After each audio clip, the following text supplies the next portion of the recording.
ગુજરાતની અંદર છેલ્લા કેટલાય સમયથી એક મુદ્દો ખૂબ ચર્ચામાં હતો કે ક્યારે સંગઠન અને મંત્રીમંડળનું વિસ્તરણ થવાનું છે। જ્યારે કોઈ પણ તહેવાર આવે એટલે વાત ઉડીને આવે કે હવે મંત્રીમંડળ અને સંગઠનનું વિસ્તરણ થશે। ઉત્તરાયણ ઉપર એવું લાગતું હતું કે ક્યાંક ઉત્તરાયણ પૂરી થશે પછી સંગઠન અને મંત્રીમંડળનું વિસ્તરણ થવાનું છે, પણ એ પછી સ્થાનિક સ્વરાજની ચૂંટણી જાહેર થઈ, બધા જ લોકો એમાં વ્યસ્ત બની ગયા। હવે સ્થાનિક સ્વરાજની ચૂંટણી પૂરી થઈ છે એટલે ફરી એક વખત આ મુદ્દો ચર્ચામાં આવ્યો છે કે હવે ક્યારે સંગઠનનું વિસ્તરણ થવાનું છે, કારણ કે CR પાટીલ સાહેબ જે ભાજપ પ્રદેશ અધ્યક્ષ છે તે હવે દિલ્હી જતા રહ્યા છે, જળશક્તિ મંત્રી બની ગયા છે, એટલે એમનો હોદ્દો કોણ સ્વીકારશે અને એમના હોદ્દા ઉપર પરફેક્ટ કોણ બેસશે તેમને લઈને પણ સવાલ છે। આજે એમની જ વાત કરીશું કે હવે ક્યારે સંગઠનમાં વિસ્તરણ થવાનું છે। નમસ્કાર, નિર્ભય ન્યૂઝ સાથે હું છું રિદ્ધિ।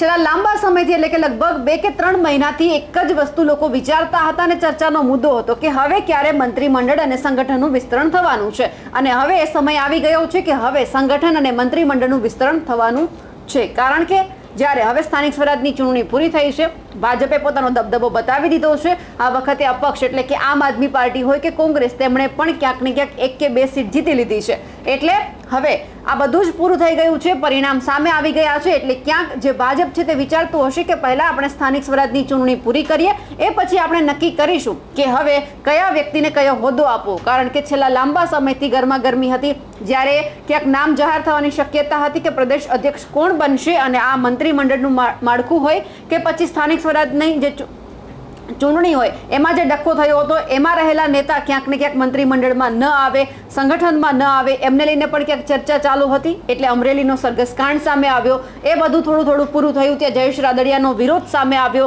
કે એમણે જે નિવેદન આપ્યું હતું તેમને લઈને તેમની જે છબી છે તે પણ ખરડાઈ, અને એ પછી સ્થાનિક સ્વરાજની ચૂંટણીમાં ટિકિટને લઈને પણ જેતપુરમાં માથાકૂટ થઈ, જૂનાગઢમાં જ પણ એટલી માથાકૂટ થઈ, એટલે ભાજપ આ બધું જોતું હતું કે હવે ક્યારે આપણે આ બધું જ કરીશું। એટલે હવે જ્યારે ભાજપની જબરદસ્ત રીતે જીત થઈ છે, CR પાટીલે પોતાની ખુશી અને પોતાના કામમાં વધારે એક ઉમેરો કરી દીધો છે, અને એ પણ સ્થાનિક સ્વરાજની ચૂંટણી, કારણ કે આપણે જોયું હતું જે રીતે વિધાનસભાની અંદર ચૂંટણી હતી, પછી એમાં જે ગેનીબેન ઠાકોર છે તે વાવમાં ધારાસભ્ય બન્યા, પછી જે લોકસભાની ચૂંટણી આવી એટલે એમને ટિકિટ આપવામાં આવી અને એમાં એ જે છે સાંસદ બની ગયા, એટલે એક સીટ ખાલી પડી, એટલે કોંગ્રેસની સીટ પછી ભાજપે છીનવી લીધી। વધારે કમળ છે તે ગુજરાતની અંદર CR પાટીલની અધ્યક્ષતામાં ખીલવવામાં આવ્યું, અને એવું જ કંઈક સ્થાનિક સ્વરાજની ચૂંટણીમાં પણ થયું। હવે જે CR પાટીલ છે તેમણે સ્પષ્ટ શબ્દોમાં કહી દીધું છે કે હું પણ ઈચ્છું છું કે સંગઠનમાં ફેરફાર થવો જોઈએ અને એક વ્યક્તિ એક હોદ્દો જ રહેવો જોઈએ, એટલે હવે આ વખતે જબરદસ્ત રીતે ધરખમ ફેરફાર આવવાનો છે। ઘણા બધા મંત્રીઓ એવા છે કે એમની પાસે સહકાર હોય,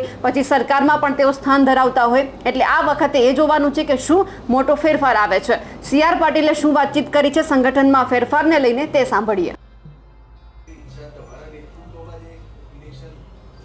મેં ઇલેક્શનની વાત કરી છે, નેતૃત્વની વાત કરી, નેતૃત્વ 100% બદલાવાનું છે ભારતીય જનતા પાર્ટીમાં, એ તમારો વિષય નથી, બદલાશે।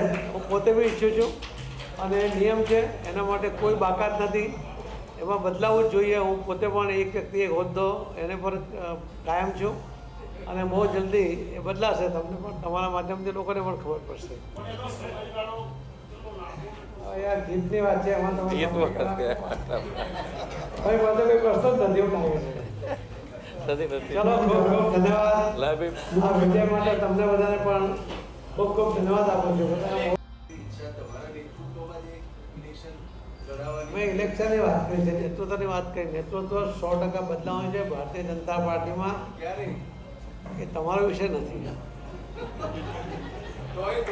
બદલાશે। હું પોતે બી ઈચ્છું છું અને નિયમ છે એના માટે કોઈ બાકાત નથી, એમાં બદલાવું જ જોઈએ। હું પોતે પણ એક વ્યક્તિ એક હોદ્દો એને પર કાયમ છું અને બહુ જલ્દી એ બદલાશે, તમને પણ તમારા માધ્યમથી લોકોને પણ ખબર પડશે। યાર જીતની વાત છે, એમાં તમે ભાઈ બધો કોઈ પ્રશ્ન જ નથી, એવું લાગે છે। ચલો ખૂબ ખૂબ ધન્યવાદ આ વિજય માટે, તમને બધાને પણ ખૂબ ખૂબ ધન્યવાદ આપું છું।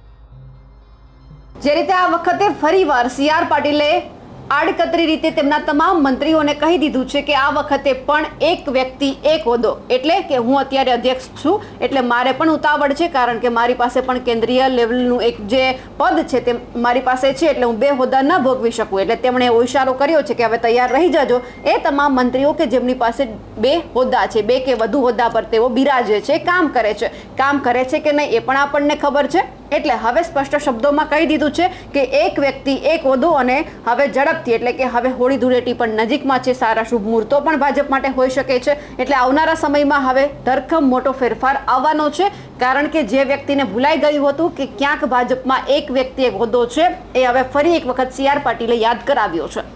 અમારા અહેવાલને લઈને અને જે રીતે હવે ટૂંક સમયમાં સંગઠન હોય કે પછી મંત્રીમંડળ હોય બંનેમાં વિસ્તરણ થવાનું છે તેમને લઈને આપનું શું કહેવું છે, અને તમને શું લાગે છે આ વખતે મુખ્ય ચહેરો એટલે કે પ્રદેશ અધ્યક્ષ તરીકે કોણ હશે? અમને કમેન્ટ કરીને ચોક્કસથી જણાવજો. સાથે જ અમારી નિર્ભય ન્યૂઝ ચેનલને લાઇક, શેર અને સબસ્ક્રાઇબ કરવાનું ભૂલશો નહીં. નમસ્કાર.